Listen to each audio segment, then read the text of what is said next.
There's a God millions worship every Sunday, a God who watches your every move, a God who tallies your sins, a God who waits, patient, terrible, to punish you for stepping out of line. You've been told this God loves you, but here's what they don't tell you. This God's love looks an awful lot like surveillance. It sounds an awful lot like threats. And it feels, if you're honest, an awful lot like control. Friedrich Nietzsche spent years walking the mountain paths of Switzerland, wrestling with a question that haunted him. Why does the God of love sound so much like the voice of empire? Why does divine justice mirror human tyranny so perfectly? And the answer he found, the answer that got him labeled a madman, a heretic, an enemy of faith, is more disturbing than anything you've heard in church. The punishing God you fear. He wasn't sent from heaven. He was manufactured on earth. This isn't about whether God exists. This is about whether the God you've been taught to fear is actually God at all, or something far more human,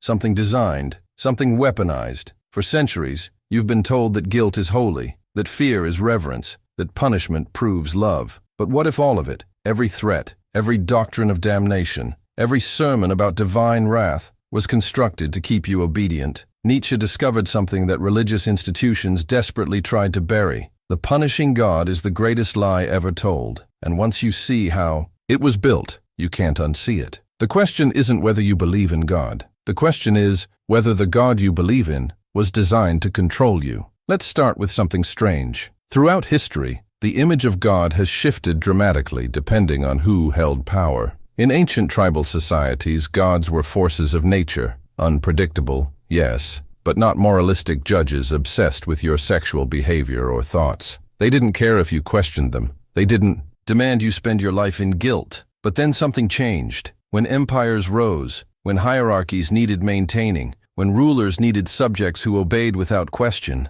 suddenly God became a judge, a punisher, a watcher in the sky who cared deeply about your compliance. The medieval church didn't just preach about hell, they built it into architecture. Gothic cathedrals featured grotesque sculptures of demons torturing sinners. Priests described in vivid detail the eternal agony, awaiting those who disobeyed church authority. And here's what's fascinating. These descriptions of divine punishment always mirrored the earthly punishments that same church inflicted. Burning heretics? God burns souls in hell. Public torture? God tortures the damned. The pattern is too perfect to be coincidental. Fast forward to Puritan New England. Jonathan Edwards's famous sermon, Sinners in the Hands of an Angry God, described God holding sinners over hellfire like someone, holds a spider over a flame, delighting in their terror, ready to drop them at any moment. This wasn't ancient history. This was 1741, and it worked. Communities governed by fear of divine punishment were communities that didn't rebel, didn't question, didn't demand change. Fear of God's wrath kept social order intact. Now look at modern American evangelicalism. Megachurch pastors preach prosperity gospel with one hand while brandishing damnation with the other. God wants you wealthy, they say, but only if you obey these specific rules, give generously to this ministry, vote according to these values. The punishing God hasn't disappeared. He's been rebranded, updated for modern sensibilities, but serving the same ancient function, control through fear. Here's the anomaly Nietzsche noticed. If God is eternal and unchanging, why does his personality always perfectly match the needs of whoever's in power? Why does the medieval church's God care about maintaining feudalism? Why does the Puritan God care about colonial order? Why does the evangelical God care about culture war politics? It's almost as if each era invents the punishing God it needs to maintain its specific power structure, and that's exactly what Nietzsche discovered. The evidence is everywhere once you look for it. Religious texts get reinterpreted constantly to justify whatever hierarchy currently exists. Slavery. Here are Bible verses proving God approves. Women's subjugation. Here's theological proof God designed it. Wealth inequality. God rewards the faithful with prosperity. Every injustice, every power imbalance, every system of control has been sanctified by a carefully constructed image of a God who punishes anyone who challenges it. The pattern isn't subtle, it's blatant, and it's been hiding in plain sight for millennia. In 1881, Friedrich Nietzsche was walking near Lake Silvaplana in the Swiss Alps when he had an insight that would change everything. He'd been a pastor's son, raised in the strictest Lutheran tradition, taught from childhood that God watched, judged,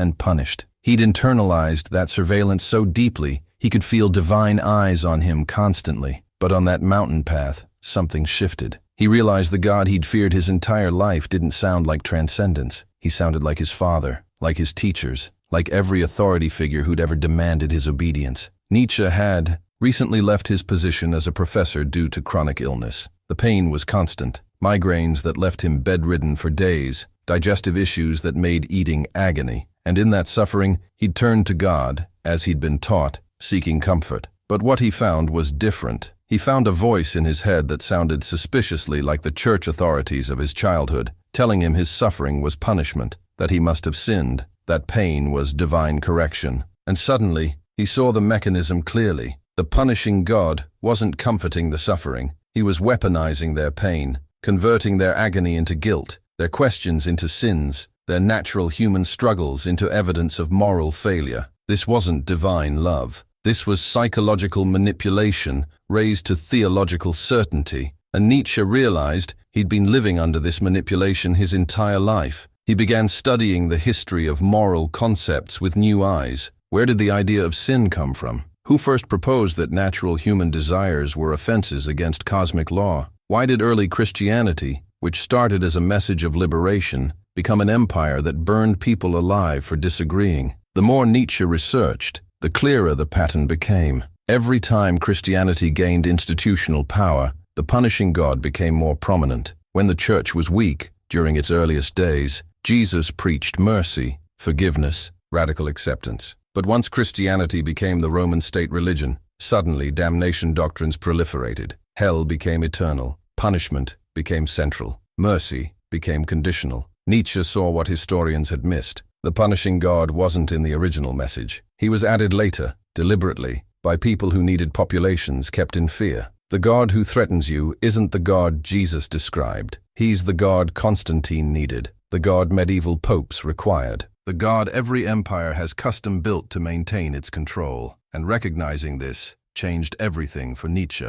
It meant the guilt he'd carried wasn't divine truth. It was human construction. It meant the fear that had shaped his entire worldview wasn't reverence, it was conditioning. The God he'd spent decades serving wasn't God at all. It was a tool of power that had worn God's face so long everyone forgot the difference. This realization didn't make Nietzsche reject the sacred. It made him search for what was actually sacred beneath centuries of institutional lies. And what he found was both liberating and terrifying. Nietzsche started collecting evidence. He went back to the earliest Christian texts, not the sanitized versions you hear in church, but the historical documents that showed how radically the message had changed. In the Sermon on the Mount, Jesus says, "Judge not, lest ye be judged." He dines with sinners. He tells parables about forgiveness that scandalize religious authorities. The earliest Christian communities practiced radical equality. They shared everything. They welcomed outcasts. There's barely any mention of hell in Jesus' actual teachings. When he speaks of judgment,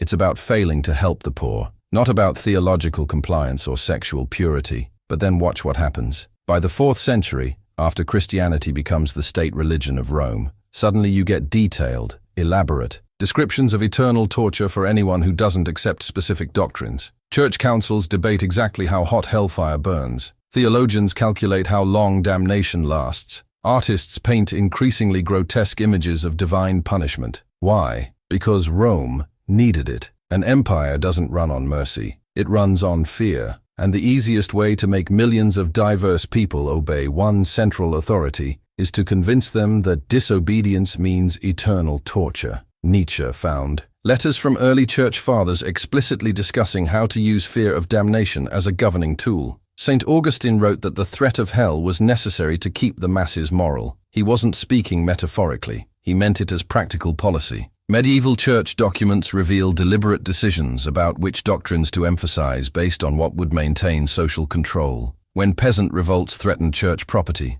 sermons about God punishing greed and envy multiplied. When monarchs challenged papal authority, sermons about obedience to divine representatives increased. It wasn't theology, it was strategy. Then Nietzsche looked at the Inquisition. Thousands tortured and killed for heresy. But what counted as heresy? Questioning whether priests had special access to God, suggesting you could interpret scripture yourself, translating the Bible into common languages so people could read it without church mediation. The pattern was obvious. Anything that threatened church authority became heresy punishable by death. And they justified it by saying they were implementing God's punishment on earth. The God who ordered torture and burning matched perfectly with the institution that needed to torture and burn to maintain power. The Reformation didn't change this. It just spread the model. Martin Luther broke from Catholic authority, yes, but he immediately established his own version of the punishing God. He wrote viciously about Jews. He supported the violent suppression of peasant revolts. He declared that anyone who didn't accept his specific interpretation of salvation would burn in hell. John Calvin went further. He developed the doctrine of predestination. God already decided before you were born whether you're damned. There's nothing you can do about it. This wasn't liberation. This was psychological terrorism, and it kept Calvinist communities rigidly controlled. Nietzsche documented case after case where the punishing God's requirements mysteriously aligned with whoever held power. In colonial America, God apparently wanted native peoples converted or killed. During slavery, God apparently designed racial hierarchies. During industrialization, God apparently blessed robber barons while condemning striking workers to damnation. Every injustice got theological justification. Every power structure claimed divine backing, and the mechanism was always the same: threaten people with God's punishment if they resist, promise God's reward if they comply. But here's what made Nietzsche's evidence devastating. He showed the psychological mechanism of how it works. When you're taught from childhood that God watches your every thought,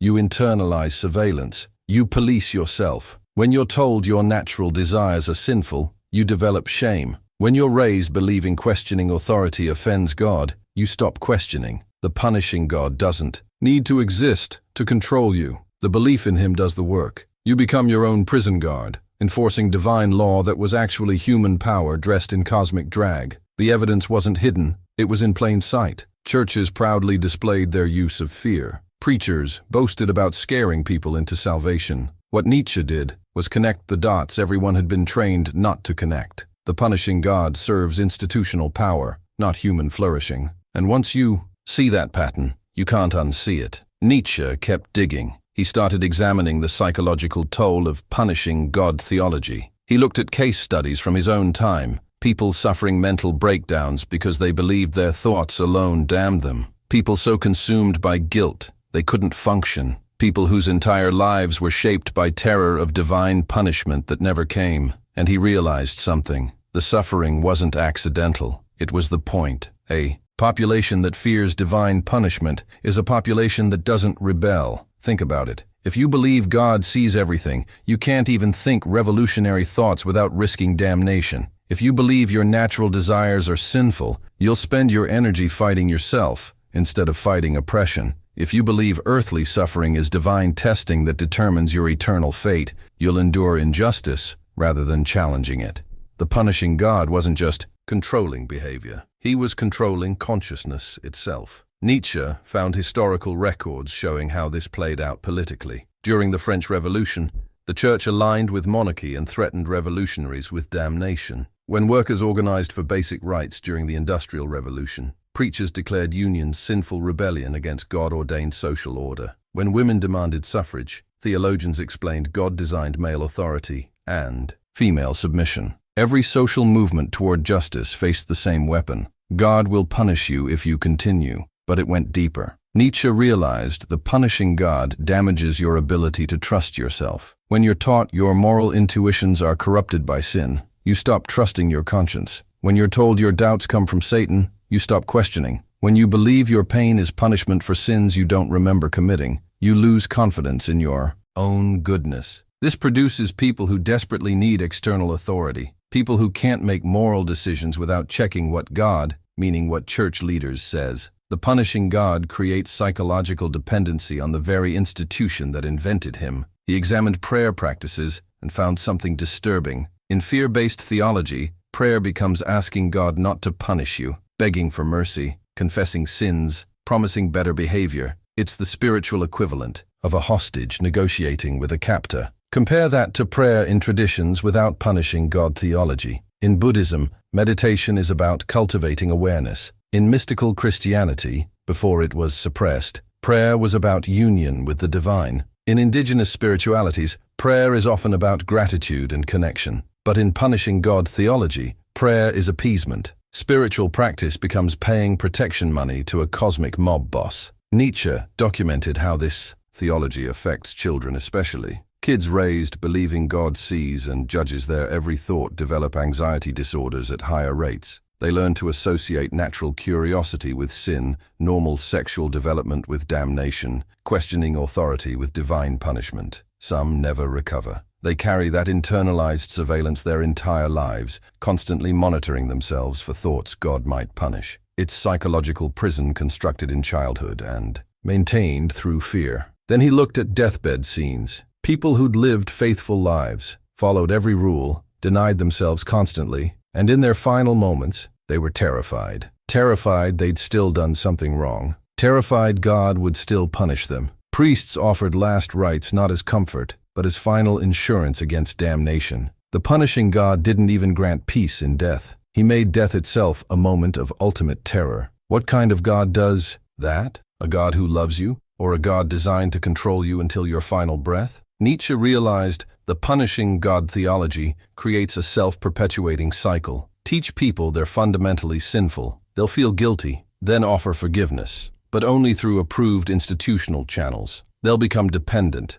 then threaten punishment for leaving those channels. They'll stay trapped. The system maintains itself by creating the very problems it claims to solve. You're told you're sick, given medicine that requires a lifetime prescription, and warned that stopping treatment means death. It's not spirituality, it's institutionalized codependency. What made this evidence especially powerful was its consistency across different religious traditions. Wherever Nietzsche looked, he found the same pattern. Institutions that needed control developed punishing deity concepts. Hinduism's caste system got backed by karma theology. Your suffering now is punishment for past life sins, so accept your place. Islam's early egalitarianism gave way to strict punishment theology once it became an empire. Even Buddhism, which started without a deity, developed hell realms once it spread to cultures that needed social control mechanisms. The punishing God appears wherever power needs theological backing, and that fact alone tells you something about his origins. The pattern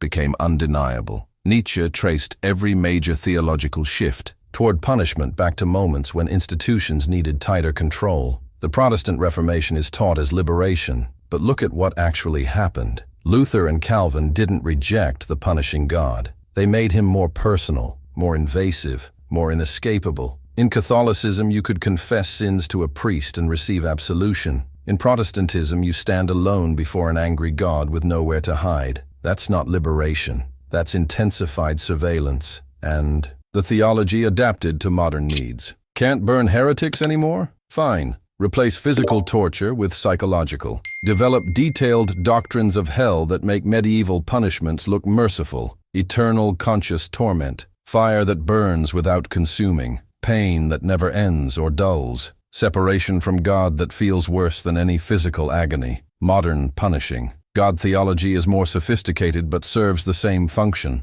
Generate enough fear that people don't question authority. Nietzsche found the pattern repeated in American religious history. The First Great Awakening happened right when colonial authorities needed to consolidate control. The Second Great Awakening coincided with rapid social change that threatened traditional hierarchies. The Third Great Awakening emerged during industrialization when workers were organizing. Each time, revival preaching emphasized sin, punishment, and salvation through obedience. Each time, it worked. People became more concerned with personal sin than systemic injustice, more focused on avoiding hell than building heaven on earth. The pattern was too consistent to be coincidental. He looked at how punishing God theology handles dissent. If you question whether hell is real, you're told that doubt itself might damn you. If you suggest God's love wouldn't include eternal torture, you're accused of making God in your own image. If you point out that punishing God theology serves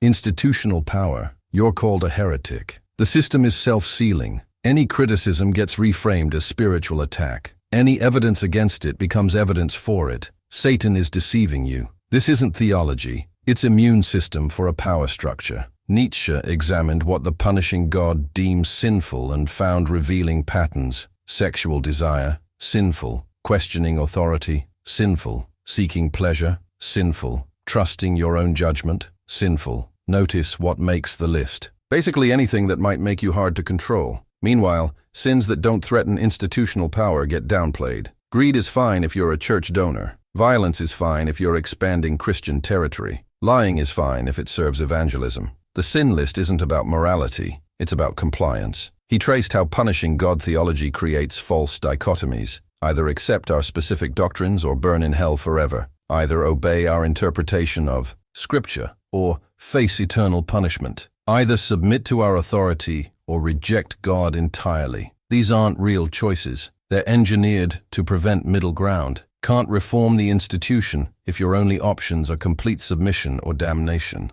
Can't develop mature faith if questioning means spiritual death. The punishing God eliminates nuance by design. Then Nietzsche found something that sealed the case. He discovered that the most detailed, elaborate descriptions of hell always came from periods when church authority was most threatened. When the Protestant Reformation challenged Catholic power, Catholic theologians suddenly had extremely specific information about hell's geography and torture mechanisms. When Enlightenment rationalism challenged religious authority, sermons about eternal punishment became more vivid and frequent. When modern science offered alternative worldviews, fundamentalism emerged with the most literal, terrifying hell doctrines. Yet, the pattern was perfect. When power is threatened, increase the fear. What made this pattern especially clear was comparing it to mystical traditions within Christianity itself. Mystics like Meister Eckhart, Julian of Norwich, Teresa of Avila, they spoke of God as love without conditions, union without fear, grace without punishment. And the church suppressed them, declared some heretics, silenced others. Why? Because mystical union with God doesn't require institutional mediation. If you can experience divine love directly, you don't need priests to manage your relationship with God. You don't need to pay for indulgences. You don't need institutional approval. Direct divine connection is the ultimate threat to religious authority. So the church promoted punishing God theology and suppressed mystical direct experience theology. Nietzsche realized this meant the punishing God was exactly backward. The theology most concerned with damnation was furthest from actual, divine nature. The traditions that emphasized God's judgment were most corrupted by human power dynamics. If you want to find what's actually sacred, look at what institutional religion suppresses. The punishing God is institutional religion's mask. Tear away the mask, and something very different appears underneath. The implications of Nietzsche's discovery were staggering. If the punishing God is human construction designed for control, then everything built on that foundation becomes questionable. Guilt you've carried for years might be manufactured. Shame about natural desires might be conditioning. Fear of divine punishment might be psychological manipulation.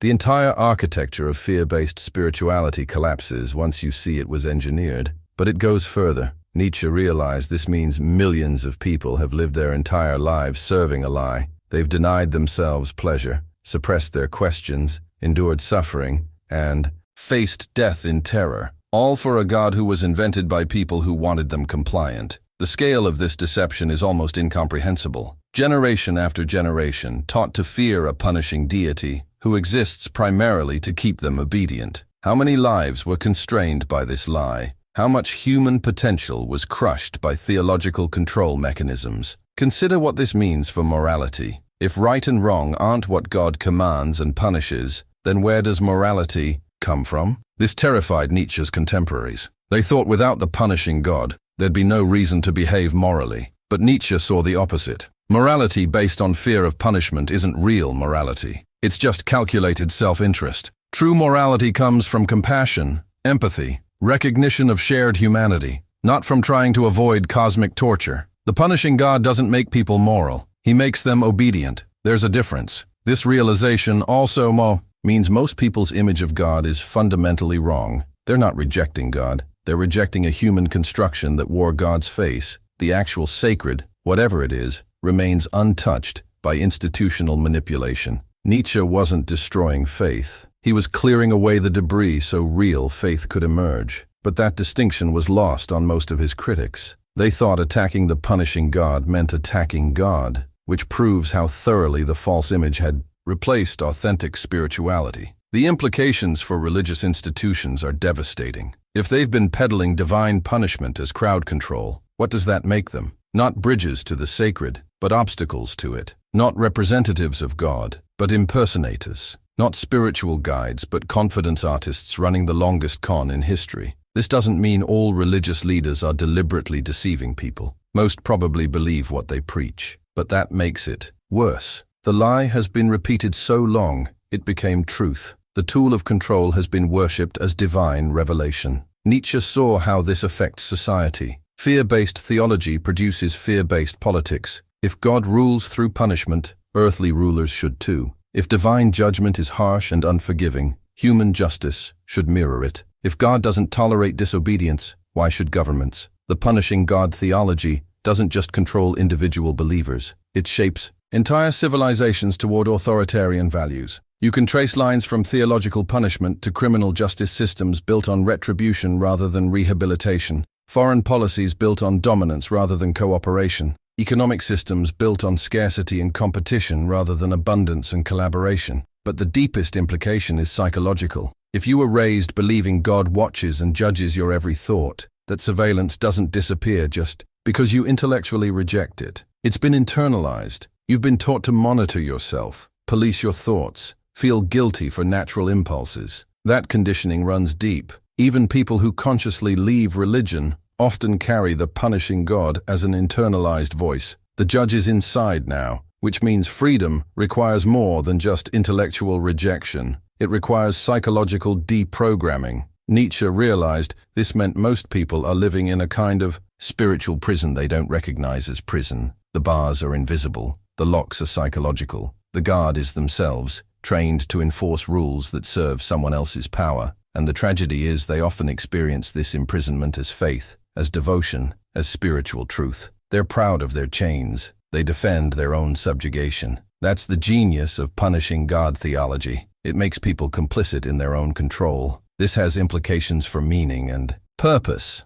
If you've been taught your life's purpose is avoiding punishment and earning reward, what happens when you realize that framework is false? Suddenly you're free to define your own purpose, but that freedom is terrifying if you've never exercised it. You've spent your life following external commands. Now you're responsible for creating your own meaning. No wonder many people prefer the comfortable lie to the difficult truth. The punishing God provides clear answers, definite rules, external validation. Living without him means uncertainty, self-responsibility, existential weight. Nietzsche understood why people cling to the lie, even when shown evidence it's false. What Nietzsche discovered means everything you were taught about God might be backward. The traditions that speak most of judgment might be furthest from truth. The doctrines that emphasize punishment might be most corrupted. The institutions that claim exclusive access to God might be the obstacles preventing direct experience. This inverts spiritual authority completely. It means you can't trust traditional sources. You have to investigate for yourself, and that's exactly what threatens institutional power most. Nietzsche began to see a larger pattern. The punishing God wasn't just Christian. Variations appeared across cultures and eras wherever centralized authority needed legitimization. Ancient rulers claimed divine right, rebel against the king, face divine punishment. Medieval feudalism was backed by theology, declaring social hierarchy divinely ordained. Modern nationalism often merges with religion, making patriotism a divine command backed by threat of judgment. The mechanism transcends any one religion. It's a reproducible technology of control. He looked at how this conspiracy operates without conspirators. Nobody's in a smoke-filled room designing punishing God theology. Instead, institutions naturally select for ideas that strengthen institutional power. Preachers who emphasize fear and punishment tend to build bigger followings than those who emphasize unconditional love. Fear motivates action more effectively than peace. So fearful theology spreads not because it's true, but because it's effective at mobilizing people. Natural selection of ideas favors the punishing God. This means the conspiracy is structural, not personal. Most religious leaders probably believe they're serving God, but they're serving a system that has been optimizing for control over centuries. The theological ideas that survived weren't the truest or most compassionate. They were the most effective at maintaining institutional power. Compassionate interpretations got labeled heresy. Questioning interpretations got suppressed. Universal love theology got marginalized in favor of conditional salvation theology. Over time, the spiritual equivalents of weeds crowded out the genuine flowers. Nietzsche traced how This conspiracy maintains itself through education. Children are taught punishing God theology before they can critically evaluate it. By the time they develop reasoning skills, the beliefs are already deeply embedded. They're associated with family love, community belonging, moral foundation. Questioning them feels like betraying everything good. This timing isn't accidental. Childhood indoctrination is how the system reproduces itself. Each generation passes the chains to the next, believing they're passing along truth. He examined how the conspiracy handles evidence. Any historical or scientific discovery that contradicts punishing God theology gets attacked or reinterpreted. Biblical scholarship showing how texts were politically constructed, that's modernist heresy. Archaeological evidence of religious evolution, that's Satan planting false evidence. Psychological studies showing religious fear causes trauma, those researchers must be biased against faith. The system has developed immune responses to truth. It reframes all contradictory evidence as attack, all criticism as persecution. This allows it to maintain itself despite mounting contradictions. Then Nietzsche noticed something particularly insidious. The punishing God theology doesn't just control believers, it controls the debate. Even atheists often frame their position as reaction against this God. I don't believe in a punishing Sky Father positions the punishing God as the only option worth rejecting. It makes the corrupt institutional version the definition of God itself. This means even rejection reinforces the framework. You're still operating within the mental territory the punishing God theology mapped out. Real liberation would mean escaping that framework entirely, not just inverting it. He saw how this affects what counts as spirituality. The punishing God theology defines spiritual experience so narrowly that most genuine mystical encounters don't register. If your experience doesn't involve fear, if it doesn't reinforce theological doctrines, if it doesn't drive you to church, then it wasn't real spirituality. It was emotion or imagination or demonic deception. This gatekeeping prevents people from recognizing divine encounters that don't serve institutional interests. The punishing God doesn't just claim authority over theology, he claims authority over defining what counts as spiritual experience itself. Nietzsche realized this conspiracy operates through language. Faith gets defined as accepting doctrines without evidence. Doubt gets framed as spiritual weakness. Obedience becomes virtue, while questioning becomes sin. Humility means deferring to authority, while pride means trusting yourself. The very vocabulary of spirituality has been rigged. You can't even think clearly about these issues because the words themselves carry embedded assumptions. To truly escape the punishing God's control, you'd need to develop entirely new spiritual language, which is exactly what Nietzsche attempted. He found the conspiracy extends to who gets to speak about God. In most traditions shaped by punishing God theology, certain people have special authority to interpret divine will. Priests, pastors, rabbis, imams. The specific title varies, but the function is same. These authorities become gatekeepers between humans and the divine, and somehow, divine will always ends up aligning with institutional interests. When churches need money, God commands tithing. When institutions face criticism, God commands respect for authority. The gatekeepers serve the institution while claiming to serve God. What made this conspiracy particularly effective was how it co-opted genuine spirituality. Throughout history, mystics and prophets have had authentic experiences of the sacred, but institutions capture these experiences, sanitize them, and weaponize them for control. Jesus' radical love becomes institutionalized Christianity. Buddha's liberation becomes institutionalized Buddhism. Muhammad's egalitarianism becomes imperial Islam. The pattern repeats endlessly. Real spiritual insight gets mined for theological raw materials, processed into doctrine, and deployed as mechanisms of control. The conspiracy doesn't create new ideas, it perverts existing ones. Nietzsche saw that exposing this conspiracy was dangerous, not because the institutions would attack him,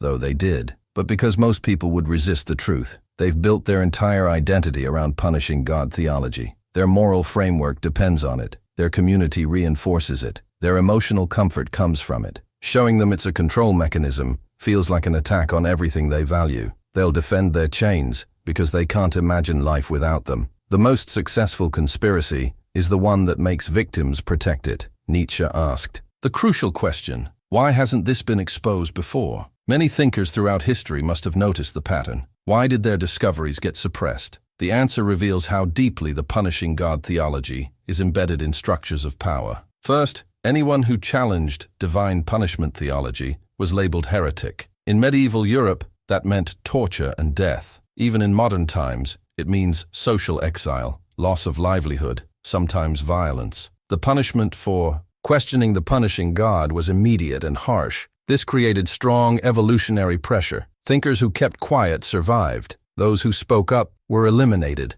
Over centuries, this selected for theological compliance. But the suppression went deeper than physical threat. It operated through epistemology itself. The punishing God theology established itself as the framework for understanding reality. If you wanted to be taken seriously as a thinker, you had to work within that framework. Even critics had to phrase their objections in theological terms that ultimately reinforced the system. It's hard to escape a cage when the bars are made of the only concepts you're allowed to use for thinking. Nietzsche found records of thinkers who'd glimpsed the truth. Gnostics in early Christianity saw the god of punishment as a false deity, a demiurge blocking access to true divine reality. The church declared them heretics and destroyed most of their texts. Medieval mystics like Marguerite Porete wrote about divine love that required no institutional mediation. She was burned at the stake. Renaissance humanists began questioning theological control. The church launched the Counter-Reformation. Every time someone got close to exposing the mechanism, institutional power crushed them. The cover-up also operated through education. Universities in medieval Europe were controlled by the church. Curriculum was designed to reinforce, never question, theological foundations. Scholars learned to work within punishing God frameworks, or they didn't become scholars. This controlled what counted as knowledge. Alternative perspectives weren't just wrong. They were literally unthinkable within the education system. Generation after generation learned the same assumptions, making them seem natural and inevitable rather than constructed and contingent. Economic incentives played a role too. The church was often the largest landowner and employer. Criticizing its theological foundations meant losing your livelihood. Even after the Reformation, religious institutions maintained economic power. Preachers who emphasized fear and punishment attracted larger congregations and more donations than those who didn't. The message that brought institutional success wasn't the truest message. It was the most profitable one. Market forces selected for theological fear-mongering. Nietzsche realized the cover-up was also psychological. People invested their entire lives in punishing God theology. They'd raised children in it, made life decisions based on it, built careers around it. Admitting it was a control mechanism would mean their life's foundation was built on lies. That's psychologically devastating. So even when shown evidence, many people simply couldn't accept it. Their identity depended on not understanding. The cover-up was partly self-imposed. There was also what Nietzsche called ressentiment, a kind of vengeful resentment. People who'd suffered under punishing God theology often became its fiercest defenders. They'd endured guilt, shame, and fear. If it was all for nothing, that suffering becomes meaningless. But if it was necessary divine discipline, their suffering gains purpose. So victims defend the system that victimized them. They need it to be true for their pain to mean something. This creates defenders from the most damaged, making the system nearly impossible to dismantle. The political alliance between religious and state power ensured suppression too. Rulers loved punishing God theology because it kept subjects obedient. Revolutionary ideas threatened both church and state. So political power backed theological power backed political power in self-reinforcing cycle. Question divine punishment, face earthly punishment. The two systems protected each other. You couldn't dismantle one without threatening both. Finally, the cover-up worked because the truth was terrifying. If the punishing God is false, then there's no cosmic justice. Bad people don't necessarily get punished. Good people don't necessarily get rewarded. You're responsible for creating meaning in an indifferent universe. That's existentially heavy. The comfortable lie of divine judgment provides easy answers. The truth provides freedom, but also responsibility. Many people, given the choice, will choose comfortable lies over difficult truths. The cover-up succeeds partly because people want to be deceived. Nietzsche saw that exposing this wasn't just intellectual work. It required courage. You're challenging belief systems that define entire civilizations. You're telling people their deepest faith might be institutional manipulation. You're removing security blankets that make existence bearable. The backlash isn't just theological, it's existential. People will fight viciously to protect beliefs that give their